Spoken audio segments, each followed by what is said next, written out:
ನಮಸ್ಕಾರ ಸ್ನೇಹಿತರೆ. ಸೊ ಎಲ್ಲರಿಗೂ ವರಮಹಾಲಕ್ಷ್ಮಿ ಹಬ್ಬದ ಹಾರ್ದಿಕ ಶುಭಾಶಯಗಳನ್ನ ತಿಳಿಸ್ತಾ ಈ ಒಂದು ಪುಟ್ಟ ವಿಡಿಯೋ ತುಣುಕನ್ನು ಶುರು ಮಾಡೋಣ ಬನ್ನಿ. ಸೊ ನಂಗೆ ಗೊತ್ತು ಎಲ್ಲರ ಮನೆಯಲ್ಲೂ ತುಂಬಾ ಚೆನ್ನಾಗಿ ಆಲ್ರೆಡಿ ಮಹಾಲಕ್ಷ್ಮಿನ ಕೂರಿಸಿ ತುಂಬಾ ಚೆನ್ನಾಗಿ ಆಚರಿಸಿದ್ದೀರ. ಸೊ ಹಾಗೆ ನಾವು ಕೂಡ ಒಂದು ಸಣ್ಣ ಪ್ರಯತ್ನ ಮಾಡಿದ್ದೀವಿ, ಅದನ್ನು ನಿಮ್ಮೊಂದಿಗೆ ಹಂಚಿಕೊಳ್ಳೋ ಪುಟ್ಟ ಪ್ರಯತ್ನ. ಸೊ ನೋಡಿ, ಸಮಯ 12:30 ಆಗಿದೆ, ರಾತ್ರಿ. ಹೆಜ್ಜೆನ ಬರಿತಿದ್ದಾರೆ ನಮ್ಮ ಶ್ರೀಮತಿಯವರು. ಸೊ ಲಕ್ಷ್ಮಿಯವರು ಬಲಗಾಲಿಟ್ಟು ನಮ್ಮ ಮನೆಗೆ ಬರಬೇಕು ಅಂತ ನಮ್ಮ ಉದ್ದೇಶ. ಯಾಕಂದರೆ ಲಕ್ಷ್ಮಿಯವರು ನಮ್ಮೊಂದಿಗೆ ಮುನ್ಸ್ಕೊಂಡು ತುಂಬಾ ತಿಂಗಳುಗಳಾಗ್ಬಿಟ್ಟಿದೆ. ಯಾಕೋ ಕಾಲ ಕೂಡಿ ಬರ್ತಿಲ್ಲ. ಹಾಗಾಗಿ ನಮ್ಮಲ್ಲಿ ಏನೇ ತಪ್ಪಿದ್ರು ಅದನ್ನು ಕ್ಷಮಿಸಿ, ಮತ್ತು ವರಮಹಾಲಕ್ಷ್ಮಿ ನಮ್ಮನೆಗೆ ಬರಲಿ ಅನ್ನೋದೇ ನಮ್ಮ ಈ ಒಂದು ಆಸೆ. ಸೊ ನಿಮಗೆ ಗೊತ್ತಿರ್ಬೋದು, ಮಹಾಲಕ್ಷ್ಮಿಗೆ ಕಮಲದ ಹೂ ಅಂದರೆ ತುಂಬಾ ಇಷ್ಟ. ಸೊ ಹಾಗಾಗಿ ಒಂದು ಕಮಲದ ಹೂ ಕೂಡ ತಂದಿದ್ದೀವಿ. ಇವಾಗ ಸಮಯ 3:30 ರಾತ್ರಿ. ಸೊ ಮಲ್ಗೋಕ್ಕೂ ಕೂಡ ಸಮಯ ಸಿಗ್ತಾಯಿಲ್ಲ, ಯಾಕಂದರೆ ಇನ್ನೂ ತುಂಬಾ ಕೆಲಸಗಳು ಬಾಕಿ ಉಳ್ಕೊಂಡಿದೆ. ಸೊ ಹಾಗಾಗಿ ಇವಾಗ ಗಂಗೆಯನ್ನು ಪೂಜೆ ಮಾಡಬೇಕು ಅಂತ ಕೆಳಗಡೆ ಬಂದಿದ್ದಾರೆ ಇಲ್ಲಿ.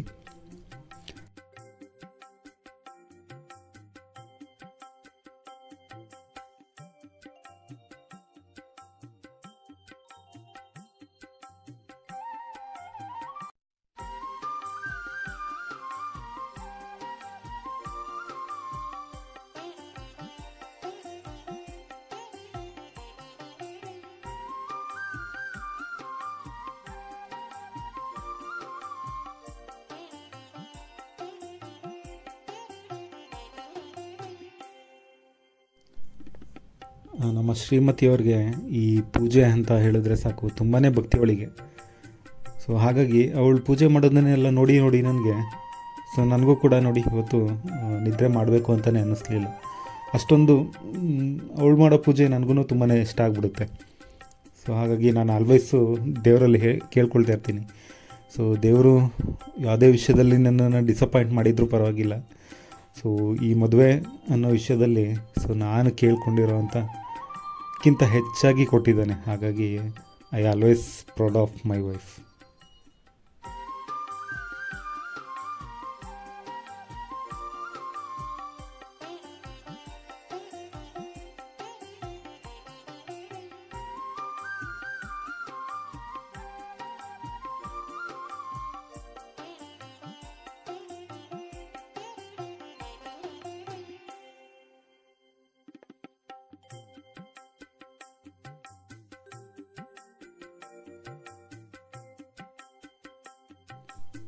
ಸಮಯ ಜಾಸ್ತಿ ಕೂಡ ಇಲ್ಲ. ಸೊ ಆಲ್ರೆಡಿ ತುಂಬ ಲೇಟ್ ಆಗ್ತಿದೆ. ಯಾಕಂದರೆ ನೋಡ್ತಾ ಇರ್ಬೋದು 3:50 ಆಗಿದೆ ಆಲ್ರೆಡಿ. ಸೊ ಆಲ್ಮೋಸ್ಟ್ 6:30 ಒಳಗೆ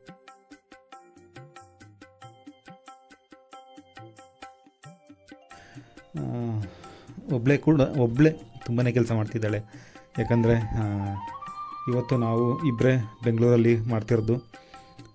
ಹಬ್ಬಕ್ಕೆ ಊರಿಗೆ ಹೋಗೋಕ್ಕೆ ನಮಗೆ ರಜೆ ಸಿಗಲಿಲ್ಲ. ಹಾಗಾಗಿ ಇಬ್ಬರೇ ಇಲ್ಲೇ ಮಾಡೋಣ ಅಂತ ಹೇಳಿ ಇಲ್ಲೇ ಸೆಲೆಬ್ರೇಟ್ ಮಾಡ್ತಾಯಿದ್ದೀವಿ. ನೀವು ನೋಡ್ತಾ ಇರ್ಬೋದು, ಎಲ್ಲ ಸೀರೆ ಉಡಿಸೋದು, ಕಳಶ ಪ್ರತಿಷ್ಠಾಪನೆ, ಸೊ ಎಲ್ಲನೂ ಇವಾಗ ತಾನೇ ಶುರು ಮಾಡಿದ್ದಾಳೆ. ಈ ಹಬ್ಬಗಳನ್ನ ಈ ಫ್ಯಾಮಿಲಿಯಿಂದ ದೂರ ಇದ್ದು ಸೊ ನಾವೇ ಆಚರಣೆ ಮಾಡಬೇಕಿದ್ರೆ ಸೊ ಕೆಲವೊಂದು ವಿಷಯಗಳನ್ನ ನಾವು ನೋಡಿದಾಗ ತುಂಬಾ ಹಳೇದೆಲ್ಲ ನೆನಪಾಗ್ತಾ ಇರುತ್ತೆ. ಸೊ ಅಂದರೆ ಈಗ ಹಿಂದೆ ಬಾಳೆ ಕಂಬ ಹಾಕಿದ್ದೀವಿ. ಸೊ ಅದನ್ನು ನೋಡಿದಾಗ ನನಗೆ ಯಾವಾಗಲೂ ನಮ್ಮ ಅಪ್ಪ ನೆನಪಾಗ್ತಾರೆ. ಯಾಕಂದರೆ ಈ ಹಬ್ಬಗಳು ಅಂತ ಬಂದರೆ ಸಾಕು, ಈ ಥರ ಬಾಳೆ ಕಂಬ, ಇದೆಲ್ಲ ಮಾವಿನ ಸೊಪ್ಪು, ಇದೆಲ್ಲ ನಮ್ಮ ಅಪ್ಪನೇ ಹೋಗಿ ತರ್ತಾಯಿದ್ದಿದ್ದು ತೋಟಕ್ಕೆ ಹೋಗಿ ಅದನ್ನೆಲ್ಲ.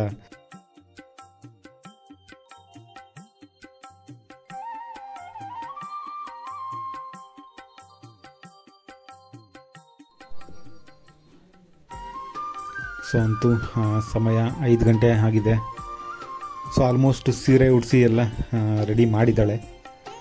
ಸೊ ಇನ್ನೇನು ಹಾಗೆ ಫೈನಲ್ ಟಚ್ ಇದೆಲ್ಲ ಕಳಿಸೋಕ್ಕೆ ಹಾಕುವಂತಹ ಪೂಜಾ ಸಾಮಗ್ರಿಗಳು. ಸೊ ನೀವು ನೋಡ್ತಾ ಇರ್ಬೋದು, ಶಂಕು, ಜಾಯ್ಕಾಯಿ, ಕಾಯಿನ್ಸ್, ಏನೇನೋ ತುಂಬ ಇದ್ದಾವೆ. ನಮಗೂ ಕೂಡ ಅಷ್ಟಾಗಿ ಗೊತ್ತಿಲ್ಲ. ಅಂದರೆ ನಮಗೆ ಗೊತ್ತಿಲ್ಲ ಅಂತ ಹೇಳಿದ್ರೆ ನನಗೆ ಗೊತ್ತಿಲ್ಲ.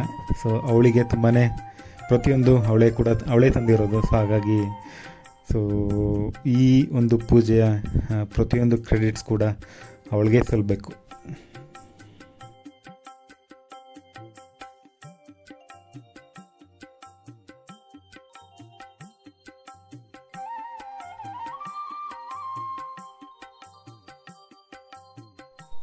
ಸೊ ನೀವು ನೋಡ್ತಾ ಇರ್ಬೋದು, ಸೊ ಎಲ್ಲ ರೆಡಿಯಾಗಿದೆ.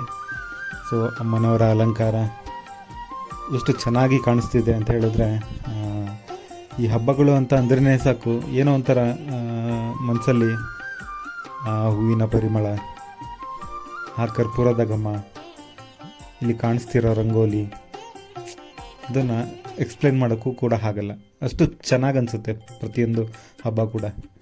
ಇಲ್ಲಿ ನೋಡ್ತಾ ಇರ್ಬೋದು ತೋರಣ. ಈ ತೋರಣ ನೋಡಬೇಕಿದ್ರೆ ಸೊ ನಮ್ಮ ಮನೆಯಲ್ಲಿ ಯಾವಾಗಲೂ ಕೂಡ ಈ ಹಬ್ಬಗಳು ಅಂತ ಬಂದಾಗ ಯುಗಾದಿ, ದೀಪಾವಳಿ, ಸೊ ಈ ಥರ ಡೆಕೋರೇಷನ್ಸು ಎಲ್ಲ ಮಾಡ್ತಿದ್ದಿದ್ದು ನಮ್ಮಣ್ಣ.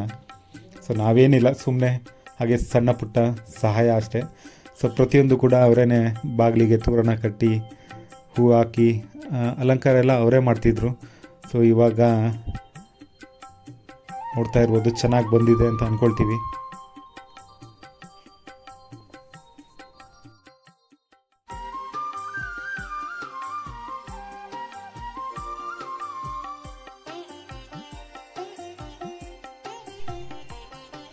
ಸಮಯ 6 ಕಾಲಾಗಿದೆ ಇವಾಗ. ಸೊ ಪೂಜೆ ನಡೀತಿದೆ. ಸೊ ನಮಗೆ ಮಾತ್ರ ಅಲ್ಲ, ಸೊ ಈ ವಿಡಿಯೋನ ಯಾರ್ಯಾರು ನೋಡ್ತಿದ್ದೀರಾ ಇವಾಗ ಅವರಿಗೆಲ್ಲರಿಗೂ ಕೂಡ ವರಮಹಾಲಕ್ಷ್ಮಿ ಐಶ್ವರ್ಯ, ಆರೋಗ್ಯ, ಅಂತಸ್ತು ಎಲ್ಲವನ್ನು ಕೊಟ್ಟು ಕಾಪಾಡ್ತಾಳೆ. ಖಂಡಿತವಾಗಿಯೂ ಕಾಪಾಡಲಿ ಅಂತ ನಾವು ಕೂಡ ಕೇಳ್ಕೊಳ್ತಾ ಇದ್ದೀವಿ.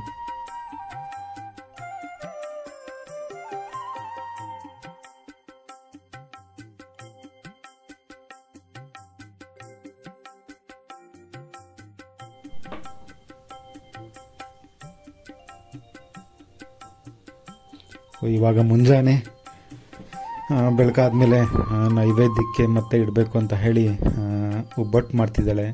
ನೀವು ನೋಡ್ತಾ ಇರ್ಬೋದು, ಒಬ್ಬಟ್ಟು ಕಳಿಸಿದ್ದಾಳೆ, ಹೂರ್ಣ. ಸೊ ಇದನ್ನೆಲ್ಲ ನೋಡ್ತಾ ಇದ್ದರೆ ನಮ್ಮವ್ವ ನೆನಪಾಗುತ್ತೆ. ಯಾಕಂದರೆ ನಾವು ಚಿಕ್ಕವರಿದ್ದಾಗ ಈ ಯುಗಾದಿ ಹಬ್ಬ, ದೀಪಾವಳಿ ಈ ಥರ ಎಲ್ಲ ಬಂದಾಗ ಒಬ್ಬಟ್ಟು ಮಾಡ್ತಿತ್ತು. ಸೊ ಆವಾಗ ಏನಂತ ಹೇಳಿದ್ರೆ, ಆ ಹೂರ್ಣ ಅಂತಂದರೆ ಒಬ್ಬಟ್ಟು ಒಳಗಡೆ ಆ ಸಿಹಿ ಬರುತ್ತಲ್ಲ, ಅದು ಹಾಕ್ತಾರಲ್ಲ. ಸೊ ಅದನ್ನು ಒಬ್ಬಟ್ಟು ಮಾಡೋಕ್ಕೆ ಮುಂಚೆನೇ ನಾವು ತೊಗೊಂಡು ತಿನ್ಕೊಬಿಡ್ತಿದ್ವಿ. ಸೊ ಹಾಗಾಗಿ ಸೊ ಅದೆಲ್ಲ ನಮ್ಮ ಬಾಲ್ಯದ ನೆನಪುಗಳು. ಸೊ ಈ ಥರದ್ದೆಲ್ಲ ನೋಡಿದಾಗ ಒಂದು ಕ್ಷಣ ಹಾಗೆ ಕಣ್ಮುಂದೆ ಬಂದು ಪಾಸಾಗೋದಂತೂ ನಿಜ. ಸೊ ಬಿಸಿ ಬಿಸಿ ಒಬ್ಬಟ್ಟು ನೈವೇದ್ಯಕ್ಕೆ ಸೊ ರೆಡಿ ಮಾಡಿದ್ದಾಳೆ.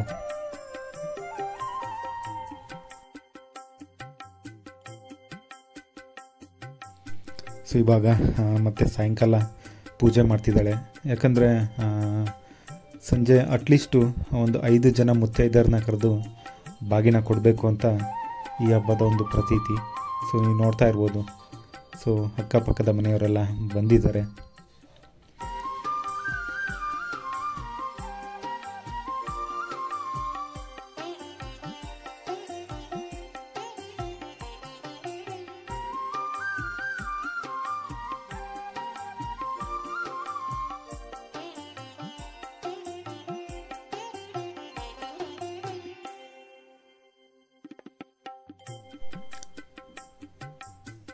ಸೊ 5 ಜನ ಮುತ್ತೈದೆಯರಿಗೆ 5 ಕಂಕಣ ಕೂಡ ರೆಡಿ ಮಾಡಿದ್ದಾಳೆ. ಸೊ ತುಂಬಾ ಕೆಲಸ. ಸೊ ನೆನ್ನೆ ಪೂರ್ತಿ ರಾತ್ರಿ ಮಲಗಿಲ್ಲ, ಮತ್ತು ಇವತ್ತು ಬೆಳಗಿನ ಜಾವದಿಂದ ಕೆಲಸ ಮಾಡ್ತಾನೇ ಇದ್ದಾಳೆ.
ಪ್ರೇಕ್ಷಾ ಅಂತ ನಮ್ಮ ಓನರ್ನ ಮಗಳು ತುಂಬ ಚೆನ್ನಾಗಿ ರೆಡಿಯಾಗಿ ಕೂಡ ಬಂದಿದ್ದಾಳೆ. ಸೊ ಭವಿಷ್ಯದ ಸಾಫ್ಟ್ವೇರ್ ಇಂಜಿನಿಯರ್ ಕೂಡ.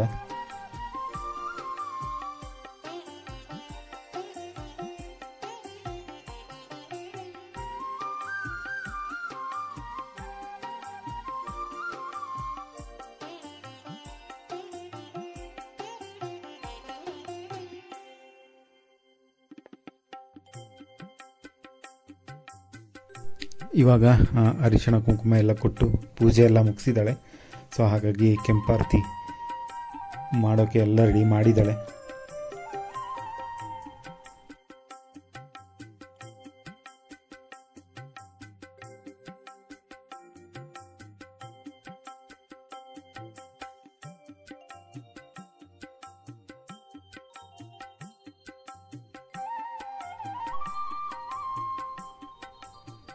ಸೊ ಇದು ನೆಕ್ಸ್ಟ್ ಡೇ ಸಾಯಂಕಾಲ 4 ಗಂಟೆಗೆ, ಏಕೆಂದರೆ ಕಳಸವನ್ನು ವಿಸರ್ಜನೆ ಮಾಡುವಂತಹ ಸಮಯ.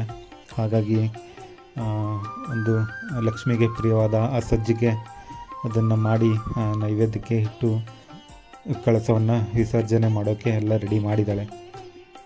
ಸೊ ನೀವು ನೋಡ್ತಾ ಇರ್ಬೋದು. ಸೊ ಕಳಸ ಎಲ್ಲ ಬಿಚ್ಚಿದ್ದಾಳೆ. ಸೊ ಈ ಹಬ್ಬ ಈ ಥರ ಎಲ್ಲ ನೋಡ್ತಾಯಿದ್ರೆ ಹಬ್ಬ ಮುಗ್ದೋಯ್ತಲ್ಲ ಅಂತ ಏನೋ ಒಂಥರ ಒಂದು ಕಡೆ ಬೇಜಾರಂತೂ ಆಗೋದು ಅದಂತೂ ನಿಜ. ಸೊ ನೀವು ನೋಡ್ತಾ ಇರ್ಬೋದು, ಕಳಸದ ನೀರನ್ನು ಅಲ್ಲೇ ಇರೋವಂಥ ಗಿಡಗಳಿಗೆ ಹಾಕ್ತಿದ್ದಾಳೆ. ಸೊ ಇದು ತುಂಬಾ ಶ್ರೇಷ್ಠವಾದ ನೀರು. ನೀವು ನೋಡಿರ್ಬೋದು, ಯಾವುದೇ ಕಳಸಗಳನ್ನ ವಿಸರ್ಜನೆ ಮಾಡಿದಾಗ ಆ ಗಿಡಗಳಿಗೆ ಹಾಕ್ತವೆ, ಆ ಗಿಡಗಳಿಗೆ ಹಾಕಿರ್ತಾರೆ. ಸೊ ಆ ಗಿಡಗಳನ್ನ ನೀವು ಗಮನಿಸಿದರೆ ತುಂಬಾ ಚೆನ್ನಾಗಿ ಬೆಳೆದಿರುತ್ತೆ ಅದು. ಸೊ ಯಾರೆಲ್ಲ ಈ ವಿಡಿಯೋನ ನೋಡ್ತಾ ಇದ್ದೀರಾ, ಸೊ ಖಂಡಿತವಾಗಿ ನಮ್ಮ ಚಾನಲ್ಗೆ ಸಬ್ಸ್ಕ್ರೈಬ್ ಮಾಡಿ, ವಿಡಿಯೋನ ಲೈಕ್ ಮಾಡಿ, ಶೇರ್ ಮಾಡಿ, ಹಾಗೆ ಹೀಗೆ ಸಪೋರ್ಟ್ ಮಾಡ್ತಾಯಿರಿ. ಸೊ ವಂದನೆಗಳನ್ನು.